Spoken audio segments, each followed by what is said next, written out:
The game. You didn't know you were playing. There's a moment most of us have experienced, standing in the middle of our own life, surrounded by everything we've worked for, and still feeling like something essential is missing. Not something you can name, not something you can buy or chase or earn, just this quiet, persistent sense that the game is being played against you, that no matter how hard you push, the world keeps pushing back harder. I know that feeling intimately. For years I lived inside it. I was the kind of person who believed that effort was the answer to everything. Work harder, think smarter, sacrifice more. I built spreadsheets for my goals. I woke up at 5 in the morning.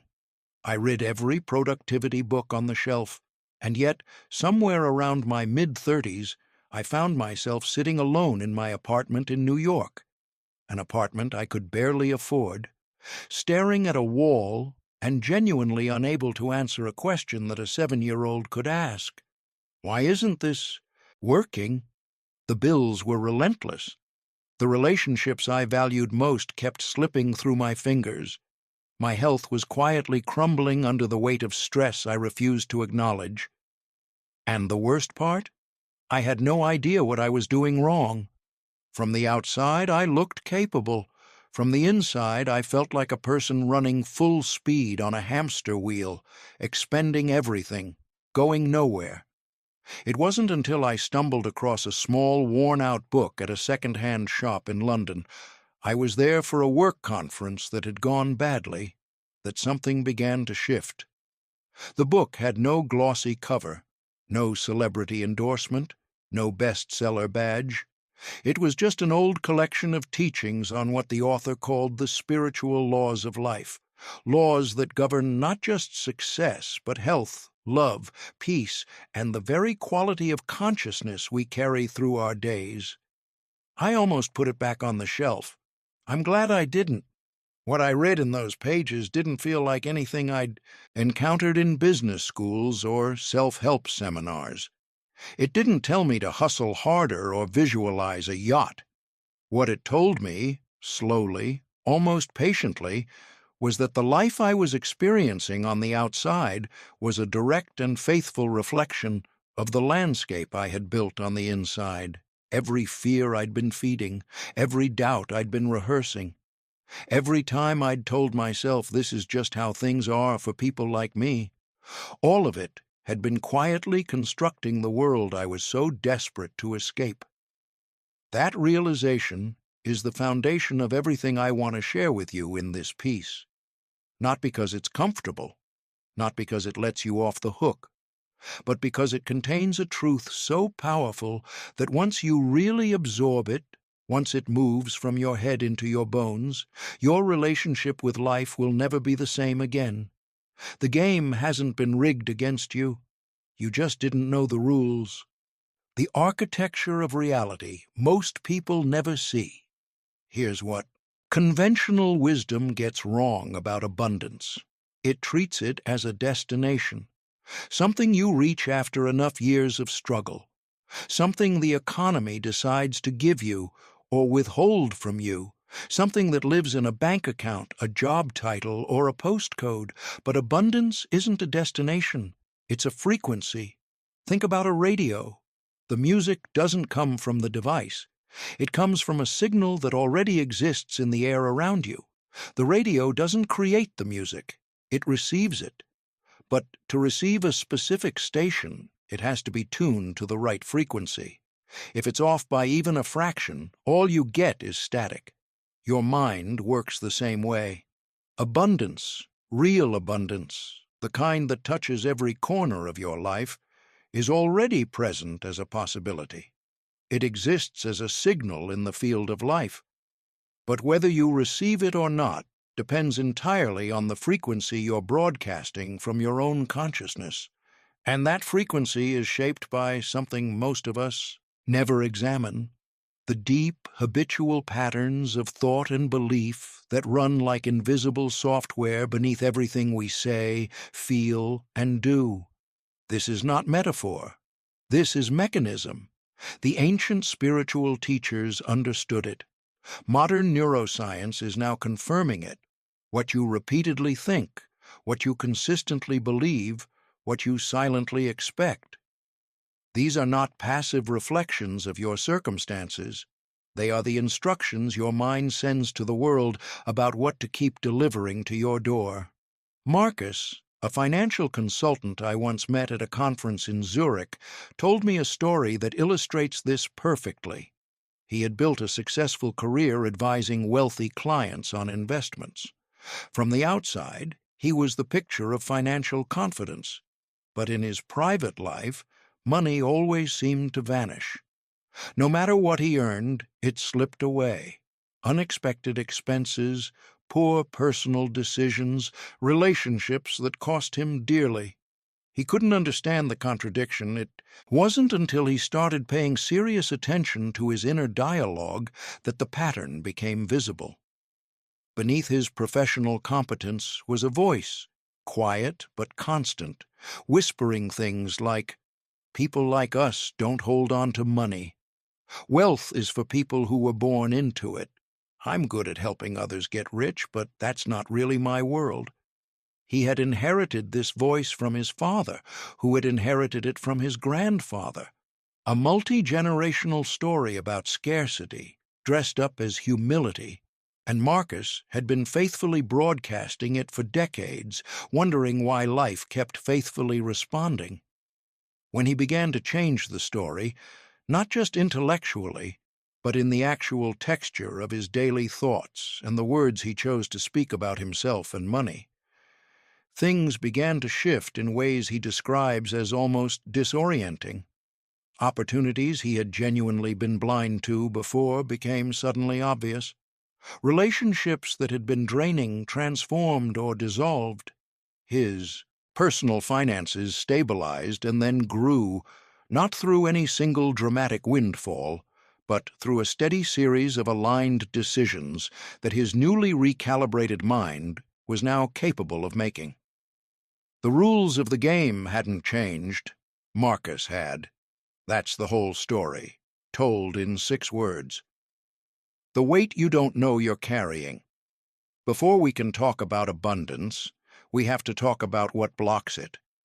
There's a concept in these teachings that transformed my understanding of why so many of us feel stuck: the idea of mental and emotional weight. We are all, at any given moment, carrying the accumulated residue of every fear we haven't released, every hurt we haven't processed, every expectation we've clung to with white knuckles even as life tried to move in a different direction. This weight is invisible, but it is not inert. It presses down on your decisions. It colors your perception of opportunity. It whispers the same tired warnings every time you're about to take a step forward. Remember what happened last time.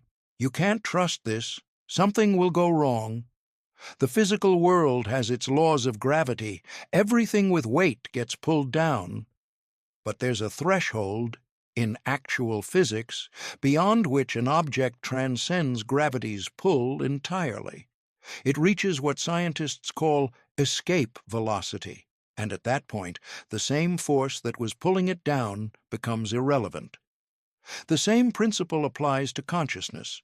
When the accumulated weight of fear, resentment, and unresolved grief reaches a certain point, it governs your life almost completely.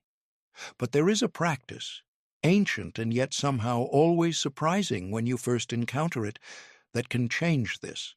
It's the practice of deliberate release. Not denial, not suppression, not pretending the weight isn't there. Release. Elena, a woman I spoke with who had spent most of her adult life in a financially and emotionally turbulent marriage in Chicago, described this process in terms I've never forgotten. She said, "I realized I had been gripping the past with both hands, and because both hands were full, I couldn't receive anything new. The moment I consciously let go, not because I was okay with what had happened, but because I chose not to carry it anymore, was the moment things started moving." Within weeks of that shift, opportunities she had been circling for years began to materialize. She wasn't suddenly luckier. She had simply stopped blocking the channel. This is what surrender means in the context of these teachings, not passive resignation, not giving up, but the conscious, deliberate act of saying, I release the need to control this outcome. I trust a deeper intelligence to work through this situation in a way that serves the highest good. It sounds simple. It is not always easy, but it is consistently, almost astonishingly effective. The hidden power of words. Most of us treat language as a reporting tool. We use words to describe what's happening, to communicate what we need, to tell others how we feel. We think of words as coming after the fact, as the effect, not the cause. But the spiritual laws embedded in these teachings understand something about language that few of us have genuinely internalized. Words are not reports. They are blueprints. Every time you open your mouth or run a sentence through your mind, you are issuing instructions to the most powerful creative instrument in the known universe, your own subconscious mind.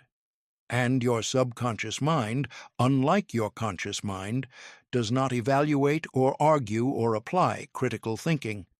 It simply receives, accepts, and begins organizing reality around the instructions it's been given. This is why what you say about yourself, about others, and about your circumstances matters so profoundly. Not occasionally, not in the big moments. In every single conversation, every private thought, every offhand comment you make while standing in line for coffee. Think about the phrases that float through your daily life without much examination. I never have enough time. Money always slips through my fingers. I'm terrible with relationships.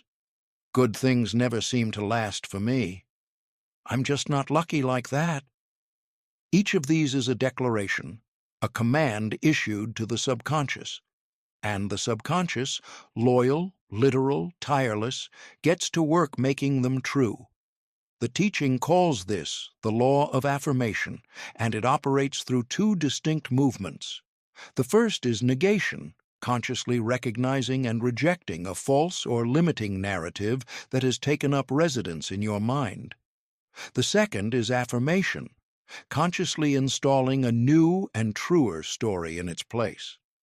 But here's what most people misunderstand about affirmation. It's not about pretending.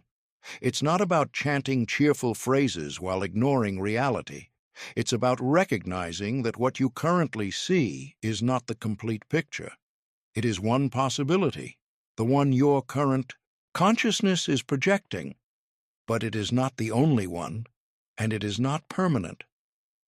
When you say, "This situation looks difficult right now, but I refuse to accept it as final," a higher intelligence is at work here, and the right solution is already on its way. You are not lying to yourself. You are choosing to align with a deeper truth about how reality actually works. Dr. James Whitmore, a teacher of consciousness studies I interviewed while researching these ideas, put it this way: most people think they're affirming abundance while they're actually broadcasting scarcity. They say the words, but they're soaked in doubt and urgency.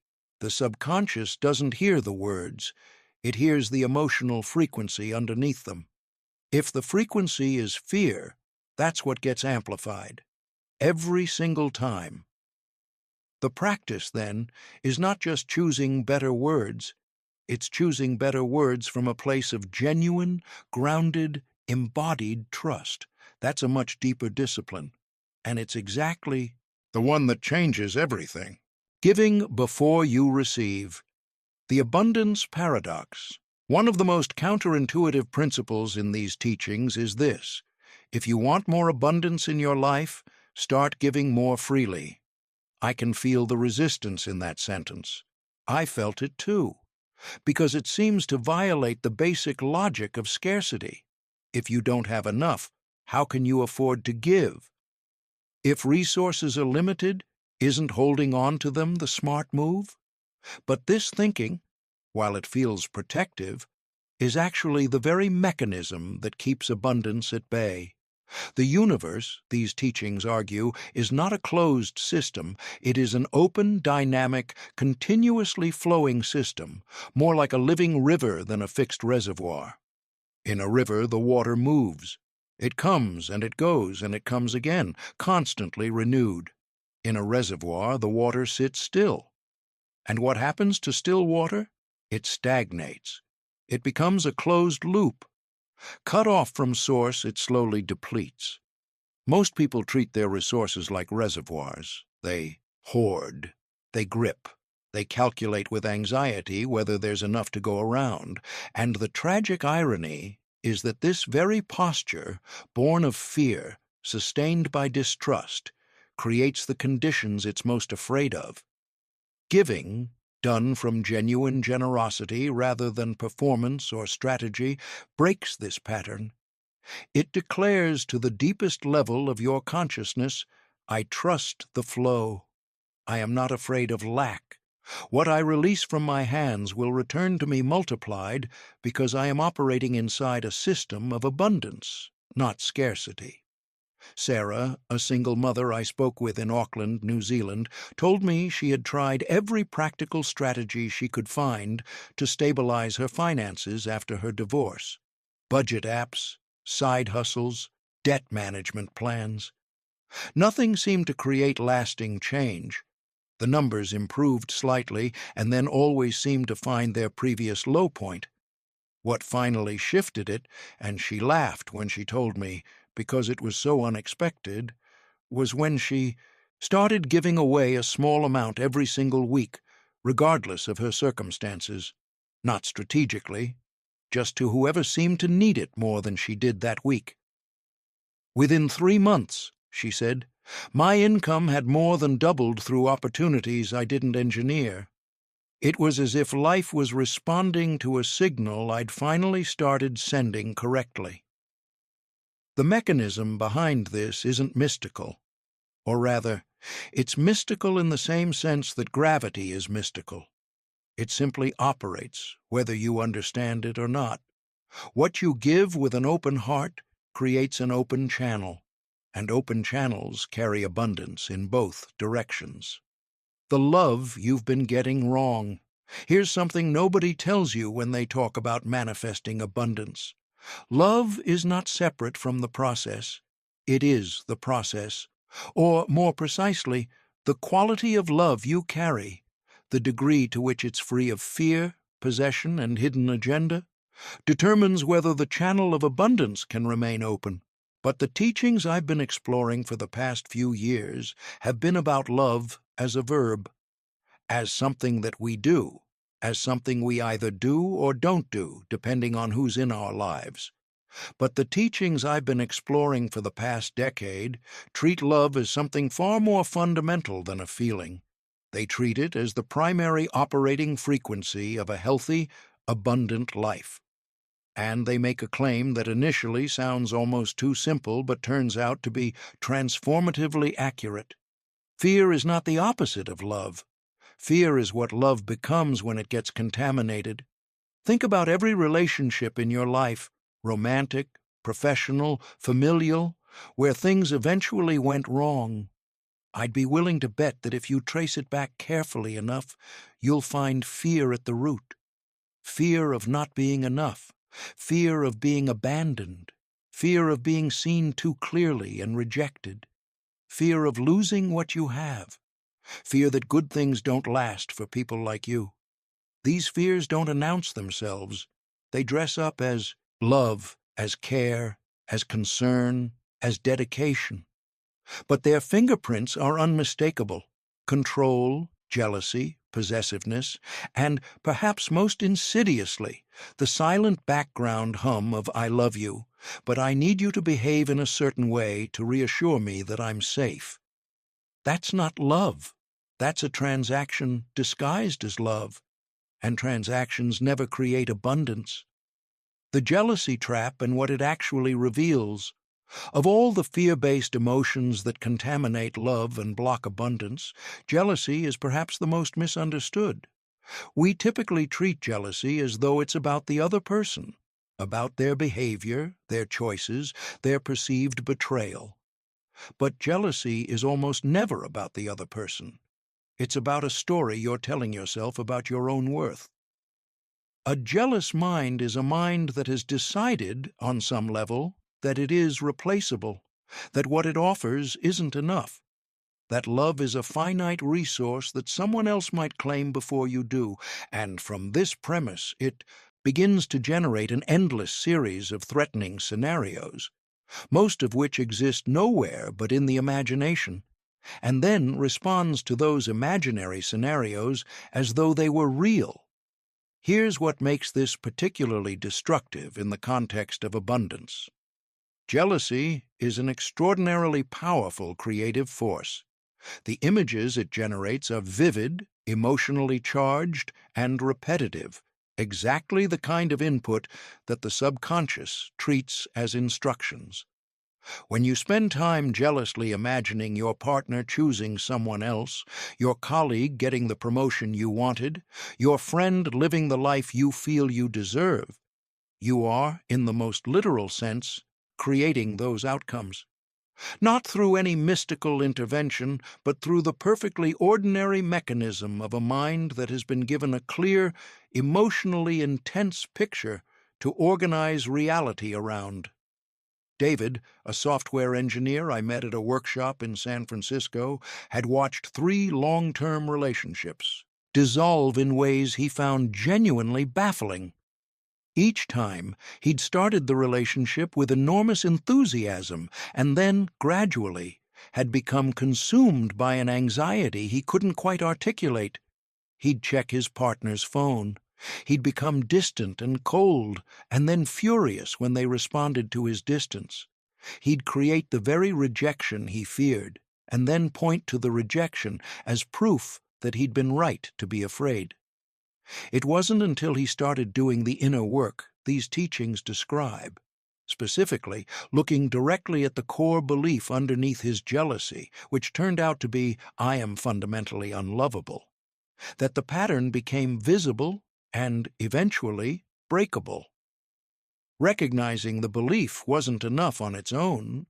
He also had to practice what the teachings call mental cleansing, deliberately interrupting the jealous thought patterns when they arose, refusing to feed them with attention or emotional energy, and replacing them consistently, persistently, even when it felt artificial, with a different internal narrative, one that didn't require anyone else's behavior to validate his worth. It took time. Real change always does. But the relationship he's in now is, by his own description, unlike anything he'd previously experienced, not because he found a different kind of person, because he became a different kind of person. Unconditional love, what it actually means. We have all been told at some point to love unconditionally. The instruction is almost universal across spiritual traditions, psychological frameworks, and self-help movements.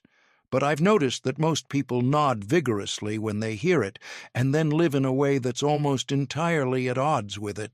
Because unconditional love doesn't just mean loving someone even when they behave badly.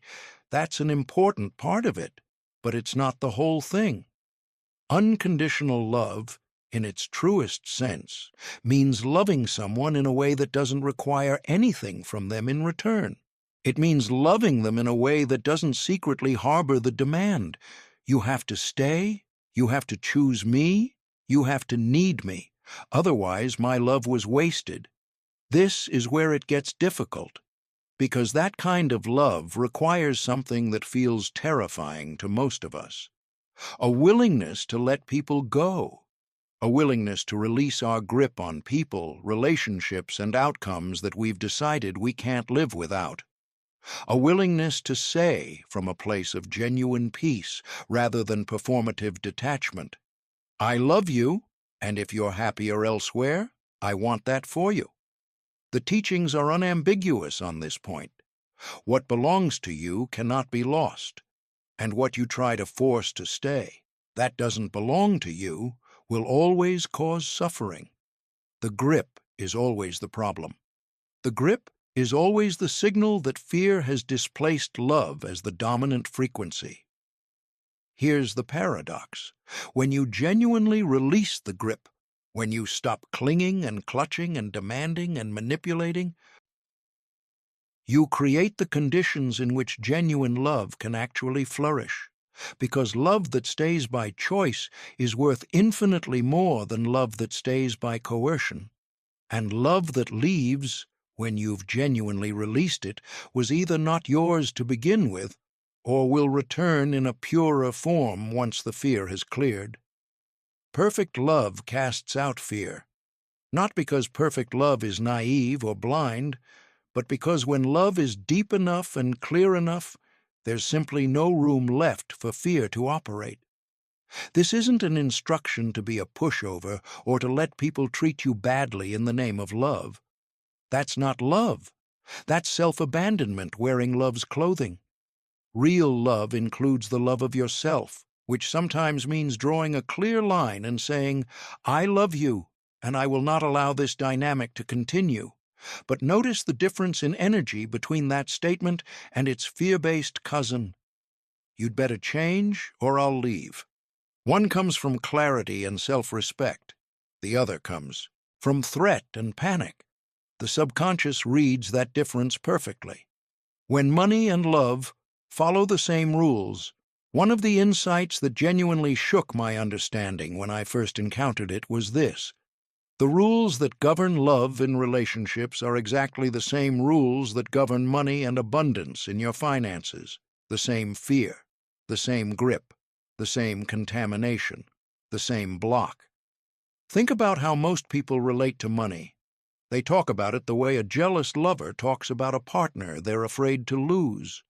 They resent it when it goes. They feel suspicious of it when it arrives. They believe, underneath all their surface aspirations, that they don't really deserve to keep it. They find reasons to sabotage their own financial well-being with the same reliability that a person with low self-worth finds reasons to sabotage a healthy relationship. The teachings I've been exploring have a striking way of describing money that has stayed with me ever since I first read it.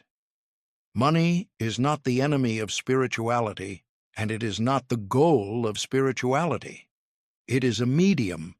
It is energy in a particular form, and like all energy, it responds to the frequency of the consciousness that handles it. People who are contemptuous of money, who talk about wealthy people with suspicion or disdain, who feel vaguely guilty about wanting financial abundance, who secretly believe that spiritual people shouldn't care about money, are doing something very specific with that attitude. They're pushing it away.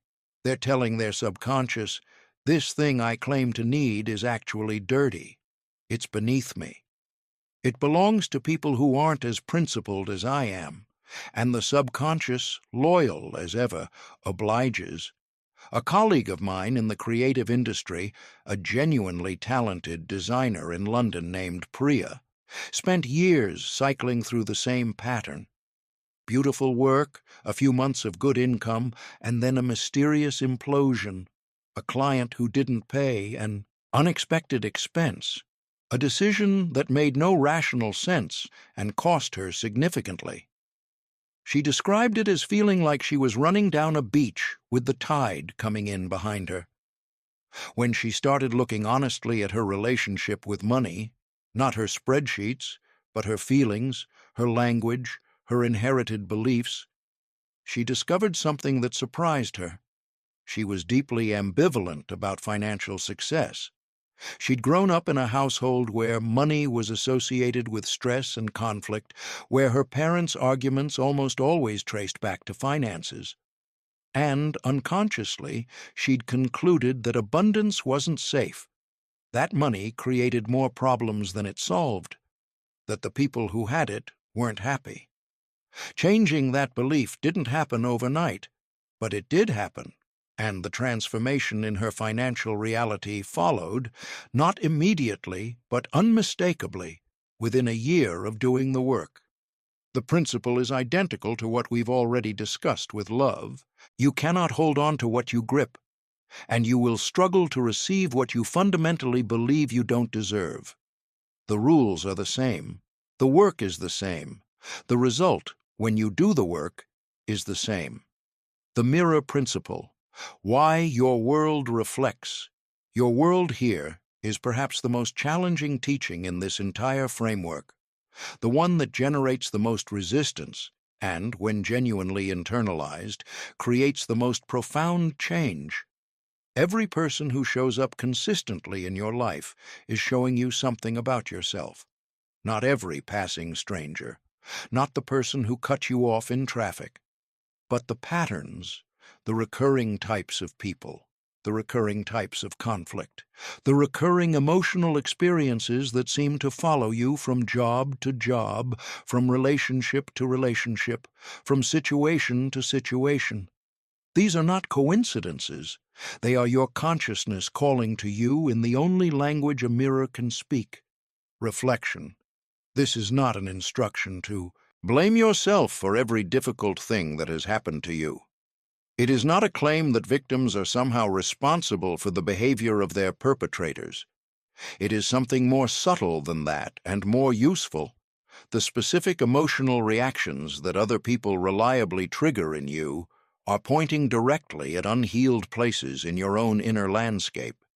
The anger that explodes when someone dismisses you, the grief that floods in when someone leaves, the anxiety that spikes when someone seems to be succeeding in a way you feel you should be. These reactions are information. They are your inner life knocking on the door, asking to be seen. Nadia, a marketing executive in Dubai, had a pattern she was acutely aware of. She kept ending up in professional environments where she was undervalued. She was talented, hard-working, and genuinely good at her job. But in every organization she joined, the same story unfolded. She'd work hard, produce exceptional results, and somehow still came to understand, through the kind of honest self-examination these teachings demand, that the story wasn't really about those specific organizations or those specific colleagues. The story was about a deep, childhood-formed belief that she had to earn her place repeatedly, that nothing she did would ever be quite enough, and that the people above her would always ultimately choose someone else. She had been broadcasting that expectation so consistently and so completely that every professional environment she entered began to organize itself around it. When she started working on the belief, when she began, slowly and somewhat painfully, to examine where it came from and whether it was actually true, her professional experience began to shift. Not instantly, not without effort. But the world she moved through started to look different, because she had become different. The mirror doesn't argue with you, it doesn't negotiate, it just reflects. Change what's standing in front of it, and the reflection changes. It's that simple, it's that relentless, and it's that fair. Forgiveness as a technology, not a virtue. No discussion of love, abundance, and the inner laws that govern both would be complete without an honest conversation about forgiveness.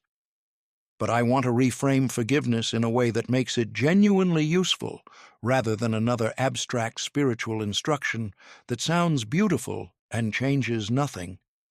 Forgiveness is not primarily an act of generosity toward the person who hurt you. Forgiveness is a practical technology for freeing yourself from a weight that is costing you more than you know. Every grievance you carry is a loop that your mind keeps running, and every time that loop runs, it consumes energy, mental, emotional, and even physical energy, that could be redirected toward creating something better. Resentment is particularly insidious in this regard. It feels righteous.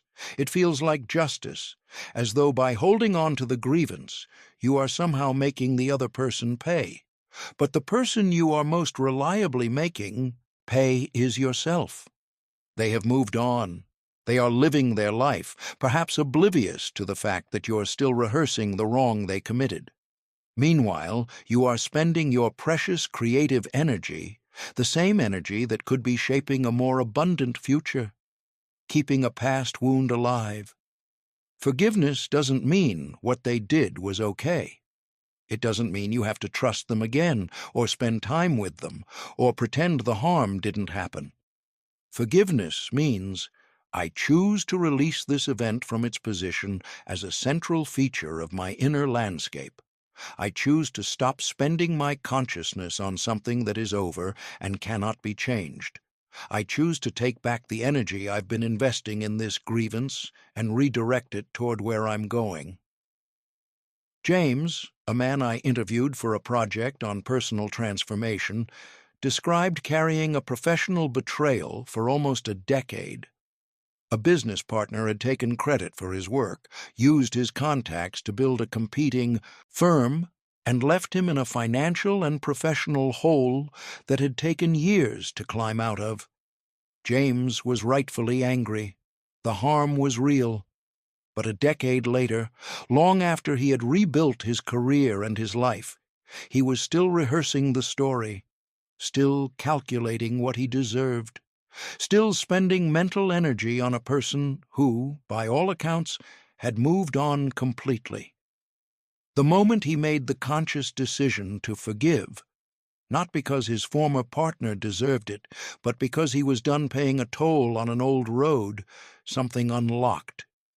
He described it as physical, a tightness in his chest releasing, and in the months that followed, opportunities appeared that he found difficult to explain. It was as though the energy he'd been using to maintain the grievance had been redirected into creating, and the creative output that followed was extraordinary. That's the technology of forgiveness. That's what it actually does when you use it properly. It doesn't rewrite history. It gives you back your future, the inner compass, intuition, alignment, and the art of conscious creation. We've talked about the weight you carry and how to release it. We've talked about the love you're offering and how to purify it. Now I want to talk about something that might be the most practically powerful topic in this entire discussion. The inner faculty that is already guiding you, right now, more reliably than any external authority ever could, and the ways you've learned, often very efficiently, to ignore it. We call it intuition, the gut feeling, the knowing that can't be fully explained but can't quite be dismissed, the quiet voice that says, "This isn't right, this is your moment, go this way, turn back, trust this person, don't sign that contract." Intuition is not guesswork. It is not magical thinking. It is not the product of wishful thinking or emotion-driven irrationality.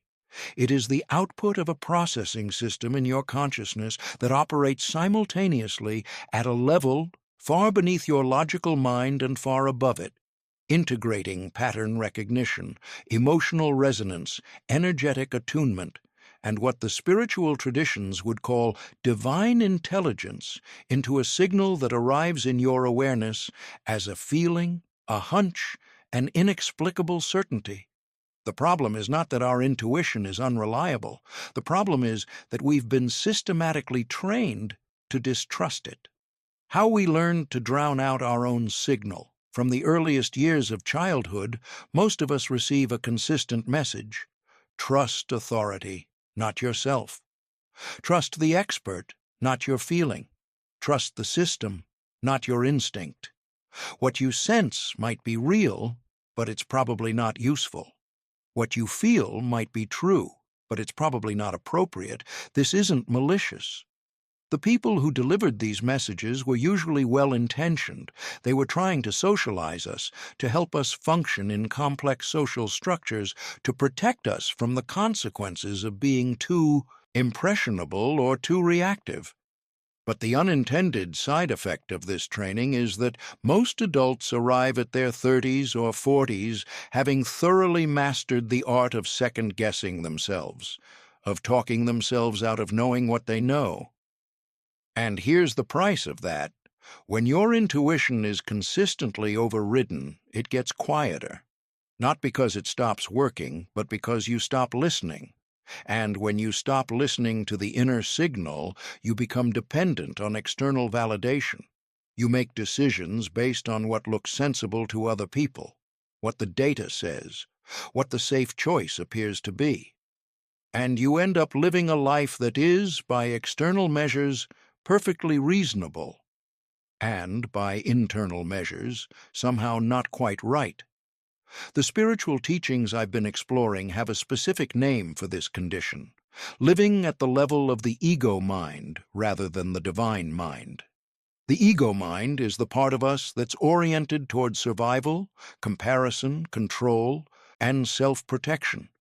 It is not bad, it serves real functions, but it sees only what's visible and only what's immediate. It cannot perceive the larger pattern. The divine mind, or the deeper intelligence, or the higher self, or whatever language resonates for you, sees further. It operates in alignment with the larger pattern of your life, the deeper truth of who you are and what you're here to do. And it communicates through precisely the channel that the ego mind has learned to dismiss: feeling, intuition, and the inexplicable pull toward or away from things. Practical intuition. How to actually use it. When I began taking seriously the idea that my intuition was a reliable guide, not infallible, not the only guide, but real and trustworthy, the first thing I noticed was how much mental noise I was generating. Constant analysis, constant rehearsal of possible scenarios, constant negotiation between different internal voices, each claiming to be the voice of reason. 2. Access intuition. You first have to quiet the noise.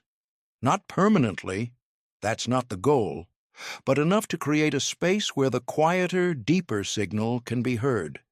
Different people access this through different practices: meditation, long walks without destination or agenda, time in nature, the deliberate cultivation of what the contemplative traditions call silence, not the absence of sound, but the absence of mental chatter. For me, it was running. For others, it's cooking, or painting, or sitting alone at dawn before the demands of the day begin.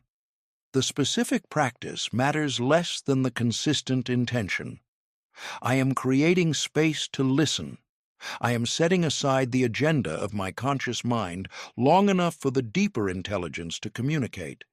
And here's what becomes apparent very quickly. Once you start doing this, the guidance is already there. It has always been there. You haven't been waiting for an answer. You've been filling the silence with so much noise that the answer couldn't get through. Arjun, a physician in Toronto who had been wrestling with a major career decision for months, described it to me this way: I had analyzed every angle. I had consulted everyone who might have useful input. I had made pros and cons lists. None of it gave me clarity. It just made the confusion louder.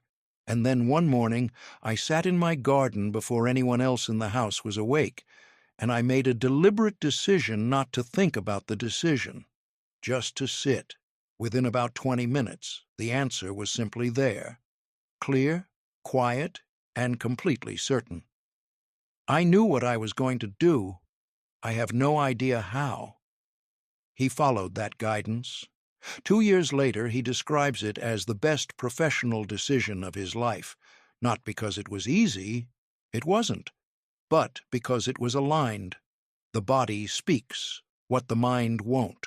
One of the most striking claims in these teachings is that the body is not separate from the mind, it is an extension of it. And that physical symptoms, chronic conditions, and recurring health patterns are often the body's way of communicating what the conscious mind has refused to acknowledge. I want to be careful here. I am not suggesting that illness is always psychosomatic, or that people who are sick simply haven't thought positive enough thoughts. That kind of reductive interpretation of these principles causes real harm, and I want no part of it. But I am suggesting something more nuanced, that there is often a relationship between sustained emotional or psychological states and the body's function, and that this relationship is worth taking seriously. The science on this, as it happens, is increasingly robust. Psychoneuroimmunology, the field that studies the interaction between psychological processes, the nervous system, and the immune system, has demonstrated clearly that chronic stress, unresolved grief, and sustained negative emotional states have measurable significant impacts on physical health. The body and mind are not separate systems. They are one system expressed in different registers. What the spiritual teachings add to this scientific understanding is a framework for interpretation. When the body develops a persistent symptom, it is worth asking not just what is physiologically wrong, but what is trying to communicate itself here, not as a substitute for medical care, but as a complement to it, as an additional layer of inquiry that might reveal something important. A woman named Clarissa, whom I spoke with in depth, had struggled with chronic back pain for years. She'd seen specialists. She'd tried surgery. Nothing created lasting relief. It wasn't until a particularly honest conversation with a therapist who asked her, somewhat unexpectedly, "What feels like a burden you're carrying that you don't believe you're allowed to put down?" that something shifted. The question broke something open. And the answer, when she allowed herself to hear it, was related to a professional situation she'd been tolerating for years that violated her deepest values. She made changes to that situation. The pain, which had been a fixture of her life for nearly a decade, resolved within months. She is the first to acknowledge that the relationship might be coincidence, but she doesn't believe it was. Decision, commitment, and the act of beginning. One of the most practical teachings in this entire framework is deceptively simple. You cannot receive what you have not decided to have. The universe, the field of consciousness, the divine intelligence, whatever language you prefer, responds to decisions, real decisions, not wishes, not hopes, not maybe someday intentions, decisions. A decision is different from a wish in one critical way. It involves an internal shift of alignment. When you genuinely decide something, you are not just registering a preference. You are reorganizing your internal world around that preference. You are saying, at the level of consciousness, this is the reality I am choosing to inhabit. Not the reality I'd like to inhabit if circumstances cooperate. The reality I am choosing, now, regardless. This sounds like nothing more than mental stubbornness, but there's something genuinely powerful in it. When you make a real decision, you stop spending energy on the question. All that processing power that was going into should I, could I, what if, gets redirected into how, when. What's the next step? And that redirection is not trivial. It fundamentally changes the quality of attention you bring to the subject, and attention, as we've already established, is where the creative power of consciousness lives. The teachings also emphasize something that many people miss in their enthusiasm for visualization and affirmation: the importance of action. Not frantic, fearful, desperate action that just broadcasts more of the fear frequency you're trying to escape, but clear, calm, aligned action taken from a place of trust. Faith without works, as the old texts say, is dead. The decision creates the direction. The action opens the door. You cannot sit in your room affirming abundance while declining every opportunity that requires you to show up. The law doesn't work that way. It works through you, not for you. Why judgment costs you more than you think. There is one more habit of mind that I want to address directly because it is both extremely common and extremely expensive in terms of what it costs you in terms of abundance and clarity. Judgment. By judgment, I don't mean discernment, the ability to assess situations clearly and make wise choices. Discernment is essential. What I mean is the compulsive habit of mentally categorizing people and situations as good or bad, right or wrong, deserving or undeserving, in ways that generate emotional charge and energetic investment. When you judge someone harshly, when you mentally categorize them as stupid, dishonest, unworthy, or beneath you, you are not neutrally observing reality. You are creating a response in your own consciousness that costs you. The bitterness, the contempt, the righteousness, these are not free. They consume the mental and emotional energy that your abundance and clarity depend upon. The teachings make a claim here that I initially found difficult to accept and have since found consistently accurate. What you judge in others is almost always something you haven't yet made peace with in yourself. The person who infuriates you with their arrogance is showing you a place where you feel inadequate. The colleague who drives you mad with their apparent indifference is activating a fear that your own efforts are not being seen. The family member who seems to get everything easily while you struggle is triggering a core story about fairness and desert that lives deep in your own subconscious. This doesn't make their behavior acceptable.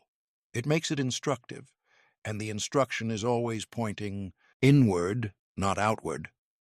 The practical payoff of releasing judgment is significant. The energy you reclaim is extraordinary.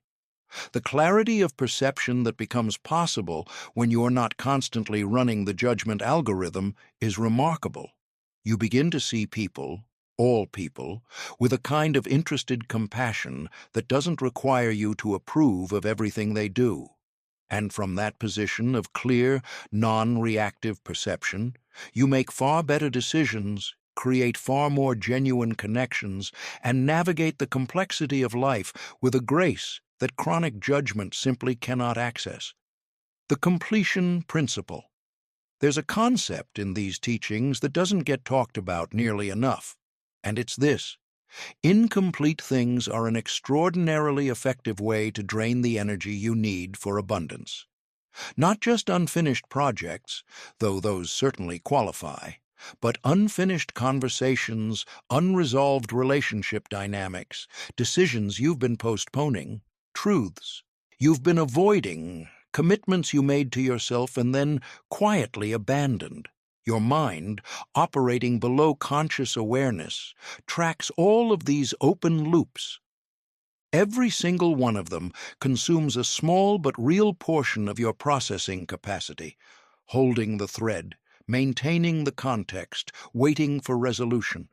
And the cumulative effect of dozens or hundreds of these open loops is a kind of chronic low-level mental exhaustion that many people have lived with for so long they've mistaken it for their natural state. When you deliberately go through your life and close these loops, complete the conversation you've been dreading, finish the project you've been avoiding, make the decision you've been postponing, something remarkable happens. You feel lighter, more energetic, more creative, more present, because you have literally freed up cognitive and energetic resources that had been occupied. The teaching connects this directly to abundance by arguing that the universe, or the field of consciousness, or the organizing intelligence of life, flows most freely through what is complete. Completion creates movement. Incompletion creates stagnation. And stagnation, as we've already established, is the condition that blocks the flow of everything you want. The final truth. Abundance is your natural state. We're approaching the end of this exploration, and I want to close with what I believe is the most important thing I've learned from years of engaging with these teachings. Abundance is not something you have to create. It is something you have to stop preventing. The beliefs that tell you abundance is for other people. The fears that tell you good things won't last. The habits of judgment and resentment and scarcity thinking that continuously narrow the channel through which life's goodness tries to flow. These are the obstacles. Remove the obstacles, and abundance, in all its forms, not just financial, is what naturally emerges. This shifts the entire frame of the project. Instead of asking, how do I attract more abundance, you begin asking, what am I doing that's blocking what's already trying to reach me? Instead of chasing, you start clearing. Instead of grasping, you start releasing. Instead of performing effort, you start cultivating alignment. The work is still real work. Don't mistake this for an instruction to do nothing and expect everything. The inner work of examining beliefs, releasing grievances, quieting the judgment reflex, completing what's incomplete, speaking with intention, giving with an open hand. This is not passive. It is some of the most demanding work a human being can undertake, precisely because it requires you to keep showing up to yourself honestly, day after day, without the distraction of busy external activity to hide in. But it is work that compounds. Every belief you release makes the next one easier to see. Every act of genuine forgiveness creates space for a deeper forgiveness. Every time you choose trust over fear, the neural pathway for trust becomes more established. Every time you speak with conscious intention, the habit of conscious speech becomes more natural. You are, in the most literal sense, training a mind. And a well-trained mind, one that has learned to align with the frequency of abundance rather than the frequency of lack, to operate from love rather than fear, to trust the guidance of a deeper intelligence rather than the limited perspective of the ego mind, is the single most powerful creative instrument available to any human being. Everything changes when the mind changes, not everything at once, not without effort, not without the occasional setback and the need to return, again, to the principles and the practice, but consistently, reliably, in ways that accumulate into a life that looks, from the outside, like remarkable good fortune, and feels, from the inside, like finally coming home. A final word on the game. I began this piece with the image of a game. Life is a game that most of us play without knowing the rules. And I want to end with it because I think it contains something important. A game with known rules is a completely different experience from a game with unknown rules. When you don't know the rules, every loss feels arbitrary and every win feels lucky. There's no coherence, no learning curve, no sense that your choices actually matter. You're just subject to whatever the game decides to throw at you. But when you know the rules, really know them, in the deep way that comes from having tested them and seen them work, the game transforms entirely. Losses become information, wins become confirmation, and the whole experience of playing takes on a quality that the ancient Greek philosophers had a word for, eudaimonia, often translated as happiness, but more accurately meaning the flourishing of a being who is functioning in accordance with their deepest nature. That's what these teachings have given me. Not an escape from difficulty, not a guarantee that life will unfold exactly as I'd like, but a framework, tested, consistent, and ultimately verifiable by anyone willing to apply it honestly, for understanding what's actually happening and why. Life is not playing against you. Life is playing with you, always, patiently, faithfully, responding to your consciousness with the same precision that a mirror responds to the face in front of it, offering you at every moment exactly the feedback you need to move toward greater alignment, greater clarity, and greater abundance. All you have to do is learn to read the reflection, and then, with courage and with trust, start changing what's standing in front of it. The game was designed to be won, not by luck, not by force, not by the right connections or the fortunate birth, by alignment, by consciousness, by the willingness to change your mind. And that, only that, is always entirely within your power.